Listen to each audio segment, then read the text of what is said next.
माझे नाव सचिन मिसाळ पाटील. मी संतापूरमधून माझा व्यवसाय आहे सोन्याचा.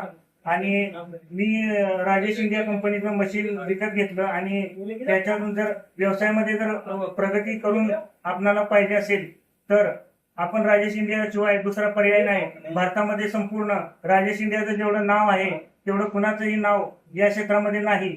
आणि या व्यवसायातून अगर आपणाला उत्पन्न चांगल्या प्रतीचं पाहिजे असेल तर आपण राजेश इंडियाची मशीन घेतली पाहिजे आणि आपली प्रगती आपण स्वतः होत आहे हे आपल्याला लक्षात यायला लागेल. आणि निलेश यांनी मला खूप योग्य मार्गदर्शन करून माझ्या सोन्याची रिकव्हरी 100% देऊन मला एकदम आत्मसन्मान म्हणजे आत्मविश्वास इतका माझा वाढला की मला व्यवसाय करण्यासाठी खूप मदत झाली. आणि आपण सर्वांनी या मशीनचा आपल्या व्यवसायामध्ये उपयोग करून आपली स्वतःची प्रगती करून घ्यावी मी अशी सर्वांना विनंती करेन. आणि धन्यवाद.